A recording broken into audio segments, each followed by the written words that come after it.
So 3, 2, 1. So I'm Gokhan Karakus. I'm an architectural critic, and we're here with Winka Dubbeldam at God Architecture Office in Istanbul. And today is February 16th, 2019.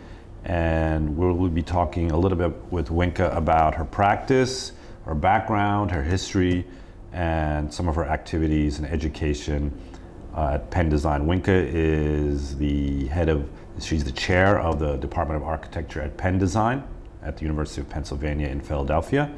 And she's also the Miller Professor there. And she also has her own office.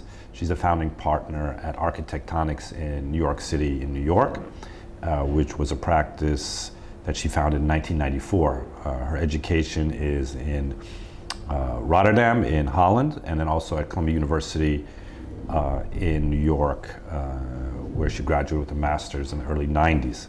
So Winka, thank you for your time coming here to Istanbul and joining us.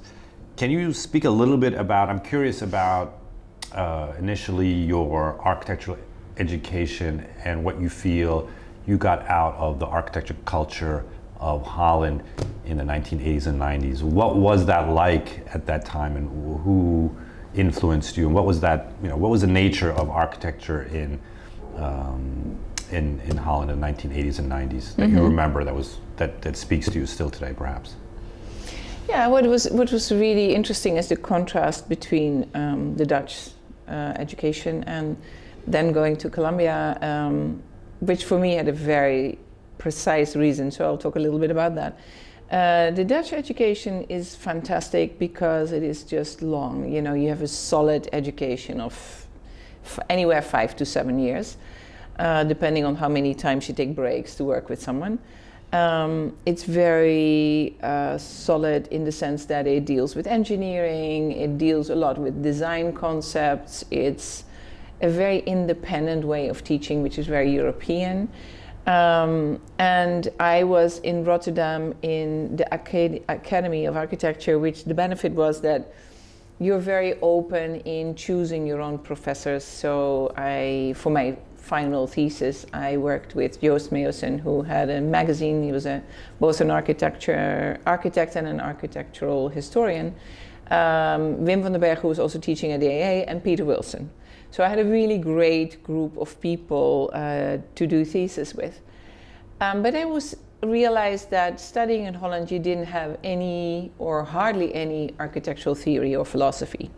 So I used to drive to Delft to meet with Wim Nijenhuis, who's our only absolutely fantastic architectural theorist, and talk to him about Virilio, Baudrillard, Deleuze, Derrida. And that would be my kind of intellectual relief, because otherwise there was very little in Holland dealing with that. So when I was finished with my thesis, the only thing I could think of was immediately go study somewhere else. And originally I was thinking of going to the AA, but I ended up in Columbia. So you went to Columbia when the dean of the architecture school was Bernard Tschumi. Yeah. And I was there at the same time, and it was a very particular approach that Tschumi had in terms of his architecture, but his background in France and Switzerland, vis-a-vis also some of the post-structuralist theories you talk about. Can you describe also that moment at Columbia in the early 90s and what you learned there and took away from that experience? Yeah, sure. I did a postgraduate, so it was 3 semesters. The first one was Hani Rashid, which was super interesting, and for me a really interesting departure. Then I, funny enough, did the second semester with Wilaretz, and the last one was probably the most important one, which was Wes Jones and Peter Fau, and they came from San Francisco and gave us as students the task to investigate what Peter Eisenman was talking about with, I think it was weak and strong form. And I always think that it's interesting to read architects, but that you also want to go back to the source they're referring to. So I started reading Derrida, Lyotard, and ended up in Deleuze, and then figured out that I was more interested in Deleuze's idea of rhizomatic thinking, and I guess that's also how I ended up in Eisenman's office, because then we had a thesis presentation. Peter was super interested in what I was writing. I was one of the only ones that actually wrote something. So you were also writing actively theory? I just wrote a thing for my thesis, because in Holland you do a lot of writing, so that I was used to. So I wrote a kind of a little, argumentation. And so Peter asked me after the review, could he have it? And I said, sure, if I can have an interview with you. So I think I graduated on Friday, and on Monday had an interview with Peter, and then ended up working for him for 3 years. So that was from 92 to 95. 95. And what kind of projects were you involved with Eisenman I worked on a variety of projects, but mostly the ones in Germany. So the Düsseldorf project, there was some Bagnolet in Spain came up. I worked on the windows for Emory, the large music thing he made for the university, which is quite funny that no one could do windows, and there's something like, Winka, can you design the windows? And it was like a complete abstract form that needed windows. Super interesting, actually. And then, but the biggest thing I did was the Derendorf competition for a whole neighborhood outside of Düsseldorf. So you made a decision in '94 to start your own practice, which is actually the practice you still have today. What gave you the impetus to do that, and what were your first projects? I mean, you got a project first, or you thought, okay, I need to open up an office and I'll see what kind of projects I can... Well, that's an interesting overlap between when I left Peter and when I started my office, which you might have noticed has a little shift there.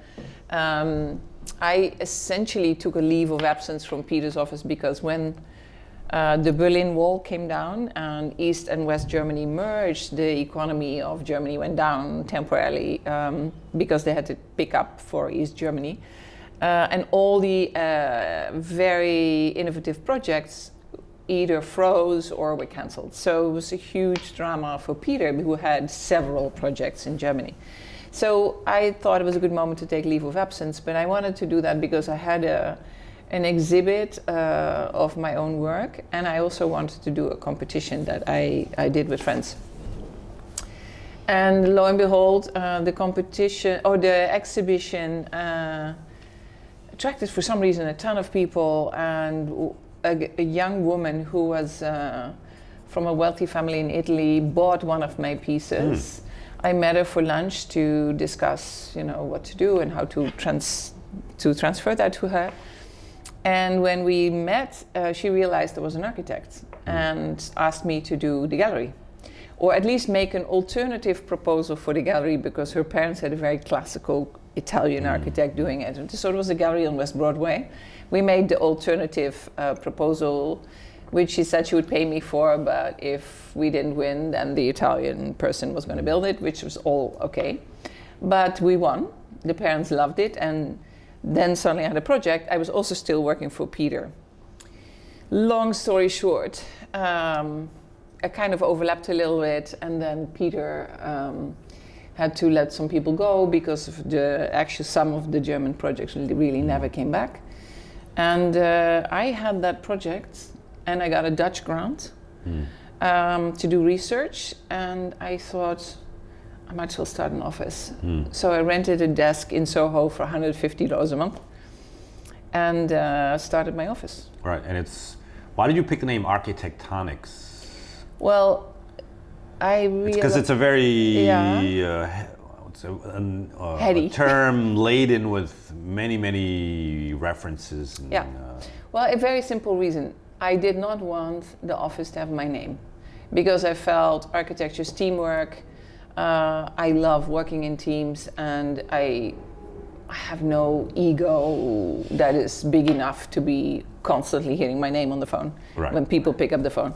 So I looked literally in the Webster's dictionary, found the word architecture, and then I saw architectonics, which means literally the science of architecture. Right. And I've always been really interested, obviously, in how theory and philosophy and architecture and making start to mix. So I thought, perfect. I like that name, Architectonics. Checked whether it was available. It was available. And so that became the name of the office. So this that office and your approach, you've in a very disciplined and organized way been able to maintain over 20 years now, or perhaps a little bit over 20 years, this approach. Can you speak a little bit about architecture and what you just said in terms of making, crafting, and the network of, in terms of architectonics, of fabricators and workshops that you work with in the New York case, and also globally? Well, I had a funny background that I studied sculpture before architecture, so for me it was kind of a natural thing to constantly make things. And I think the one thing I learned is that every time we did an exhibition or an installation, we got projects from that. And it had and the other thing is, I talked a little bit about that in the lecture yesterday. Like you got architecture projects from smaller scale, almost art installation. Yeah, or architecture efforts. Installation. Yeah, both. And the one thing I had realized early on, that if there's only two ways to start an office, either you go slower, you teach and you do the things you want to do, or you take all the work you can take. So I was never interested in massive amounts of work. I always was more interested, maybe kind of in a sculptural way, more interested in doing pieces, that I was fully invested in. So I've never been interested in making massive amounts of work, but I'm very interested in making precise things. And so that led that I started teaching at Columbia very early on. Because of the gallery, that was an outside project, we very quickly got also the project for a house. That house ended up in MoMA in '97 in the Unprivate House show. So, and then I got a book. One of my interns from Eisenman turned out to be a very wealthy Korean family. He started a bookshop / gallery called Form Zero in LA. They had a show with Neil Denari, then with Tom Main, and then I was the third one. So he gave me, because he loved the way we worked in Eisenman, and gave me a show. So in the first 3 years, I had a solo exhibit in a gallery in LA. I had a first monograph in '96. In '97, I was in MoMA. So it went really fast, without actually making a lot of money, by the way, but still having projects. So it went from. And you were teaching in parallel to all this? I started teaching at Columbia in '94 and Penn at '95. And for 8 years, I did 1 semester at Penn, 1 semester at Columbia. Right. Then I went to Harvard for a while, and that made Penn nervous. And then they offered me a practice professorship. Right. So this academy, practice, making, this has sort of been the major poles around which your work, maybe your activity, not your work, but your activity has been realized over the last, let's say, and today is still realized this way. Can you talk a little bit about how each of these different areas stimulate each other, and what they provide for you in terms of trying to advance your architectural ideas? Yeah. Well, it all goes back to the famous architectonics name. I think that for me, I love the act of making, but I need the intellectual stimulus to actually be motivated enough to do it. So, it's probably a character flaw, I would say. But I catch that a little bit by just giving myself 2 afternoons a week in the university and teach. And because of teaching, you have to prepare, you discuss, you have dialogues with colleagues, you are part of conferences. There is an automatic way of thinking how architecture should advance, where we should be. I've always been very interested in the very far past and the very far future, not so much in the present. So I think that being an academic really helps figuring that out. And in my practice, I've also worked a lot with MIT Media Lab, different scientists, mathematicians that I also brought into Peter's office, or physicists. And I think for me that mixing is really interesting. And one of the most recent projects, which was to me kind of one of the few times that mixed, was when we were asked to make a proposal by a client for downtown Bogota, where he literally said, I would like to make a bottom-up design for downtown Bogota, and that was a really interesting question to me because bottom up means different things to people.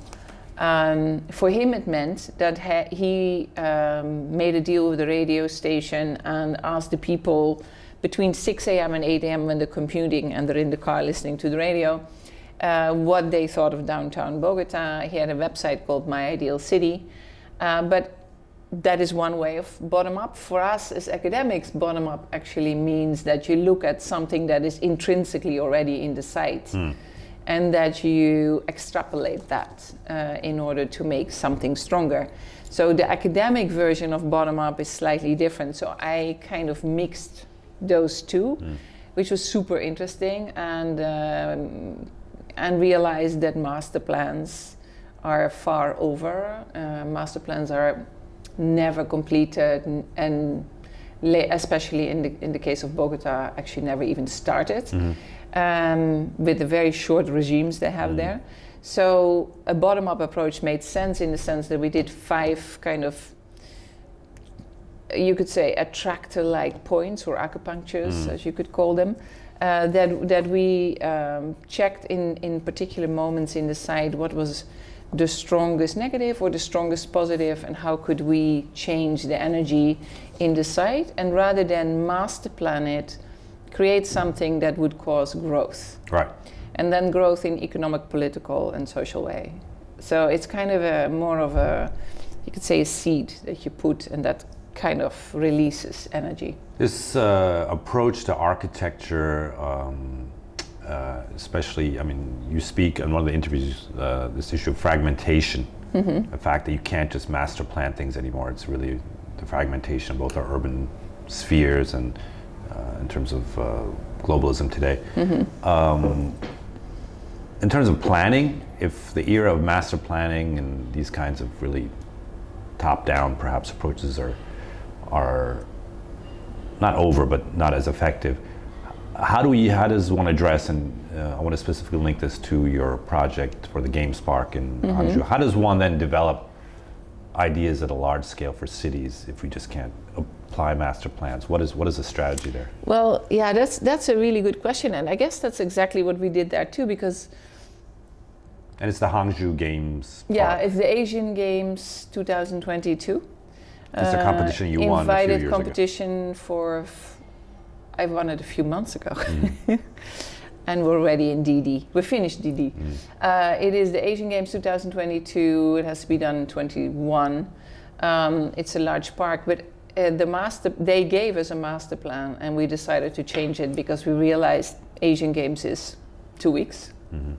How can we make it a park for the city? So we started thinking of the stadiums as attractor points and connected them with a valley that is a lowered shopping area. Like the Chinese have the habit of making large underground shopping areas that are completely devoid of daylight.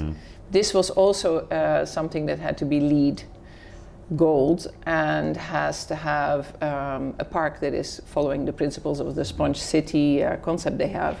So it's a very easy first step to say, well, underground is extremely inefficient daylight-wise and whatever. So we used the green roof still to maintain the energy, but we made it daylight and outside. So in that sense, we've kind of played around with the rules in order to make it much more interesting and kind of use that valley as one of the attractors for the neighborhood.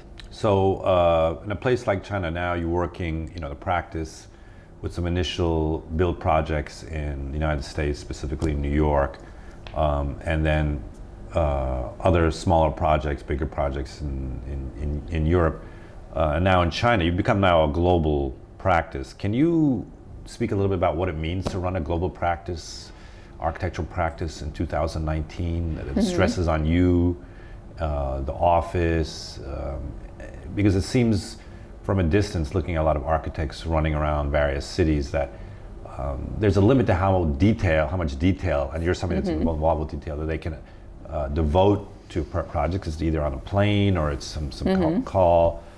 What is the nature of working in a global scale for an architect today that can jump on a plane and go to China? Or Yeah, I think the most important thing is to stick to your convictions. So one of the things we didn't give up is the details, because we felt that if you really stand for something, you have to do that also globally.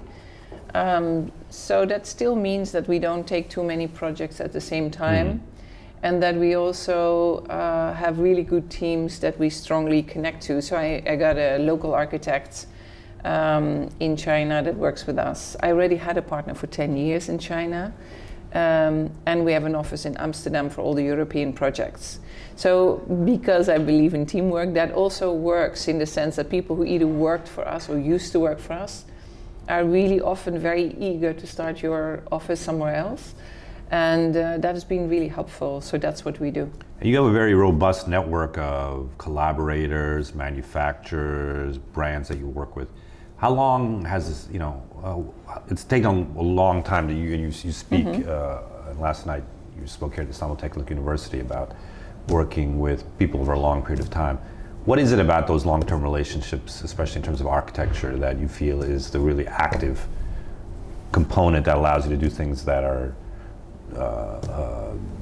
successful? Because obviously you're very successful in what you've done.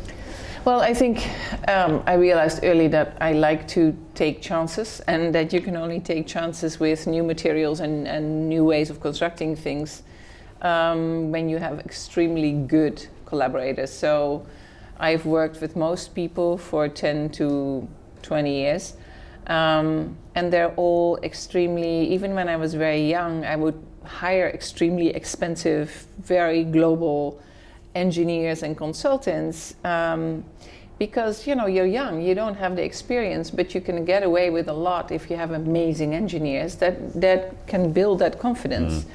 And so from the beginning, I've never been shy to just call the biggest possible office and say, I'd like to have you as my engineer, can you help me? And often if you're very honest about what you can do and what you can't do, they're very willing, and they're still my engineers. So working in China is not that difficult because Thornton Tomasetti is our engineer, and they have an office right in that city. So it turned out that the years of collaborating with them really paid off at that moment, because there's a trust there. I guess. There's a trust there, Both. but also the Chinese actually know them from there.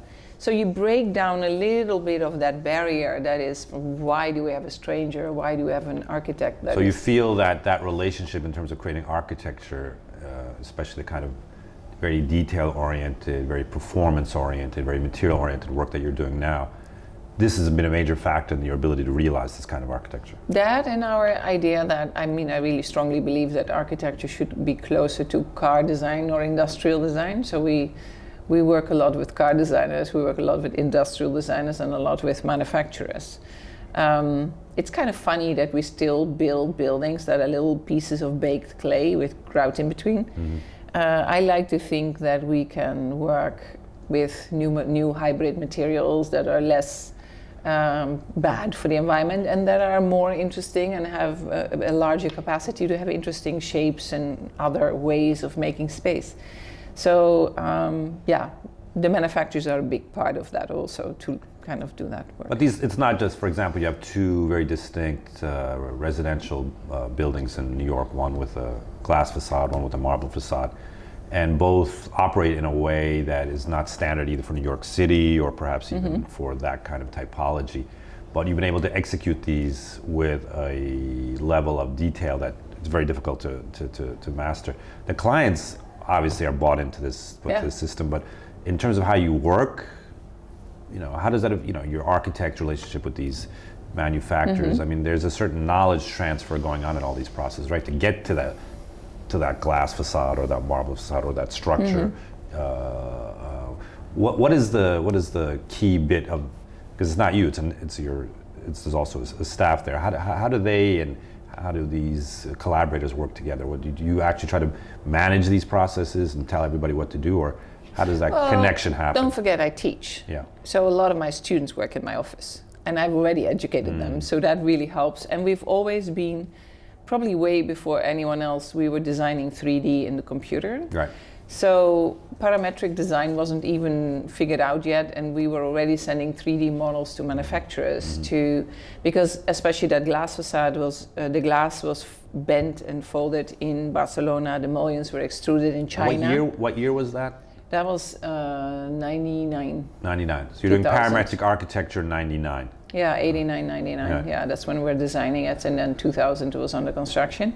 And that 3D model we never send them 2D drawings. We send them a 3D model with XYZ points, no dimensions. Is also interesting. So points in space, because the only way to have the building built and in the same time have the facade built. So we didn't want to build a building, measure in space, and then build the facade. Right.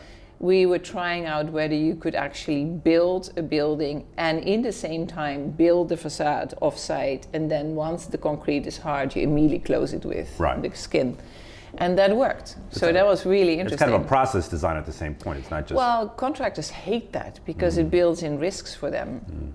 So I was always joking, in the US, rooted in China, and the whole thing was put together in Brooklyn and then put on the facade. All this effort, to my mind, realizes in your architecture a certain level of character from the material, character from the architectonic approach that you take, even from the architectonics of that structure. How would you differentiate this kind of architectonics from perhaps, let's say, the kind of high-tech architecture of Richard Rogers in the UK in like the 1980s and 90s, which was also very performative, architectonic, very using industrial materials. What is the nature of architectonics and character today as opposed to, let's say, 20, 30 years ago in terms of... Yeah, that's a really great question. So I think for me, the difference is that we always start from the inside out. And I always kind of relate it to the fact that we, as a human, are organic creatures, and that there is no reason to have an inorganic space around us that is not reacting the same way. So I tend to I sculpt spaces, and the surfaces are a direct consequence of that. But I'm not so interested in the planes themselves. I'm actually interested in the kind of sculptural voids that we're creating, that we call architecture. That's why I often had fights with New York developers, or it didn't work for them, because they were more like, oh, we have a cheap architect who can do plans, and why don't you just do the cute facade? And I was like, no, I'm not a cosmetic surgeon. I actually create space. And the surfaces are just describing that space. So because of that, the spaces tend to get character and identity, and I think that is something that is very different. The spatial consequences of it are very different from the, let's say, modernism that was very interested in planes and details. I'm more interested in spatial effects, and that comes with light and reflection and refraction, and the collapse of different effects on top of each other. So the idea of fragmented architecture or fragmented cities is been always really important for us. But at the same time, you're able to reach a level of performance in an architecture that's probably would be impossible unless you did these things. For example, your meditation center in New York City called Inscape. The meditation room actually, it has a loads of performative parameters with regard to sound, light, acoustics, ergonomics, and this wouldn't, it's not be possible using a standard, architectural approach. I mean, you really had to dig deep into a lot of these issues. Well, there we worked with the car designer. So the car designer actually made a one-to-one prototype in LA. That goes back to industrial design. So although we wanted to be devoid of any technology and really integrated technology like a car would, right? I always loved the music in cars and the padding of the inside of the doors, and the fact that you can push a button and your window opens is kind of a question why our living spaces don't have that, right? Here we have to pull curtains and push a window open. So in the meditation space, I wanted to have that smoothness and softness of almost like a car interior that is ergonomically perfect, and then really hide the highest quality of tiny micro speakers, and we filter the air, we add aromatherapy. We have the air also perfectly smooth, so you don't feel any draft anywhere. It took a lot of research to get a space that is, there is no draft, there is perfectly even sound. The light is figured out to be reminiscent of the horizon and the ocean. The light colors have to do with circadian rhythms of your body and change of mood or adjustment of mood. So it was really fun to make a super high-tech space that looks absolutely simple, but really smooth and easy. And I think that's kind of for me the funnest thing, you know, that I have never been really fond of like this kind of loft idea where everything is exposed. I always made lofts where nothing was visible.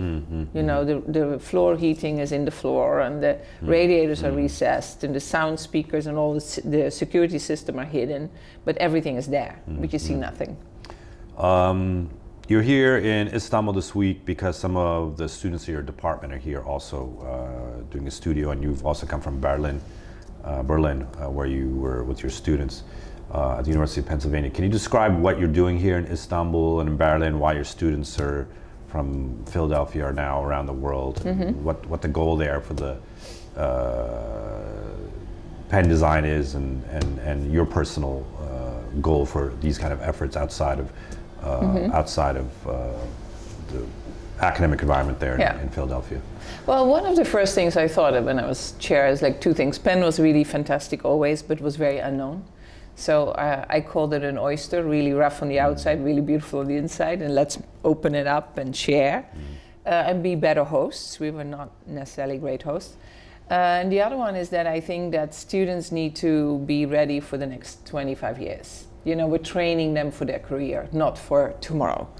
And so I push the faculty to go there. I also believe that it's really important for us as a host to share our academic knowledge, but also to get experts in from the outside and share with us. So kind of a, you know, Plato already said monologues were not exactly an educational model, but it has to be a dialogue.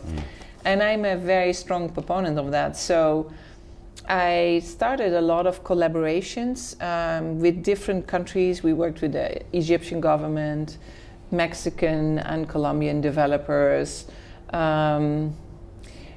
Here in Istanbul, we work with GAD. In Berlin, we work with the University of Braunschweig and AEDIS University, the ANCB. And the way we do that is that we figure out a subject that we think is interesting for both parties. The external people help us sponsor the trips and host the students, but then we do publications, share reports, get the people in for final reviews.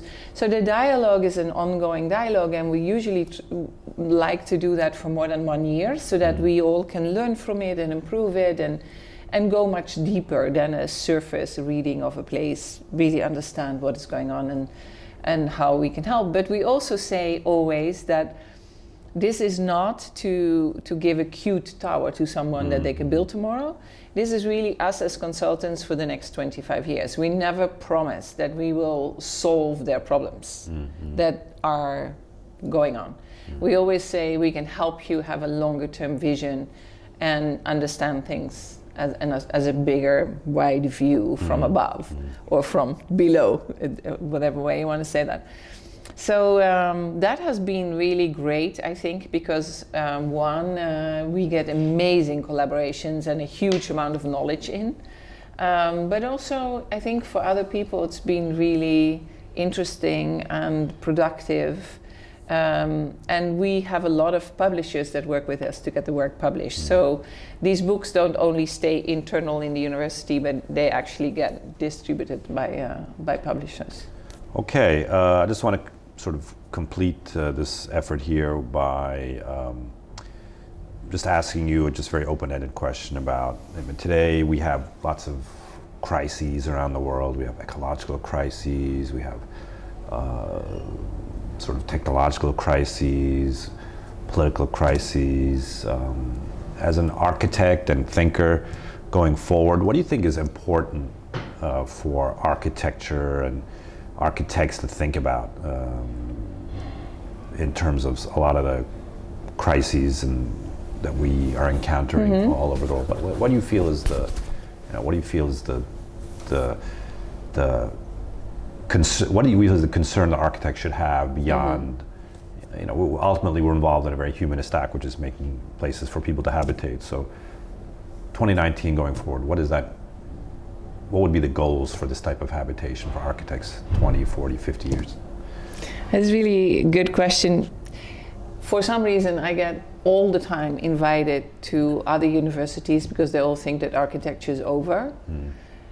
And I think we're just beginning. I really feel that architects are the people that are best trained and best equipped to deal with large problems and to lead teams that are studying this and can deal with actually a large chunk of the research and consulting that is needed.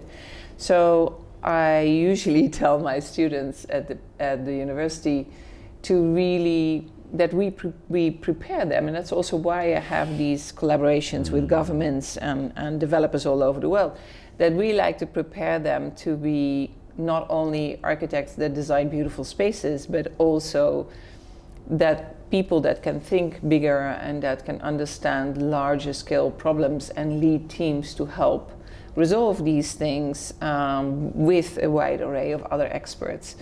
Since we do that on construction sites anyway, I think, on the construction site, you have a mechanical engineer, structural engineer, facade consultant, acoustic consultant. Usually there is more consultants than actual workers on the site. So the architect's ability classically to manage all these experts, you feel is the same if you look at a massive flooding problem or you look at a massive pollution problem. Because it all has to do with migration of people somewhere, rehousing them, rebuilding cities, cleaning up rivers, and I think these kind of one of the most interesting projects I helped with was in Malaysia. They have very polluted rivers, and the government wanted to or made a deal with the developer that if the developer cleaned up the river, they would give a property of a kilometer long for the developer to build over the river. So it was not a Ponte Vecchio model where you go 90 degrees over the river, but actually follow the river and build a city on top of the river, parallel on the river. And we did with, that was actually one of my first Columbia students. With the Columbia students, we did a huge study for that with the Malaysian government and a Malaysian developer. And actually one of those became the basis on which they collaborated then with an architect and built it. So it is really interesting that those kind of really crazy large-scale things are actually possible if the right deal is made. And that river was cleaned up in 5 years, I think, the river was pure. From a boiling piece of mud that was pretty scary to look at. So I think these kind of things they seem so far out of reach, but if the right people go together, it's very possible. Okay, Winka, thank you very much for coming to GAD and Istanbul and taking time out to talk about your work and your work at Penn Design. And hopefully we'll see you here at Istanbul and some of the projects of your students through Ferda Kolotan's studio in the coming years. So thank you. Thank you. Thank you.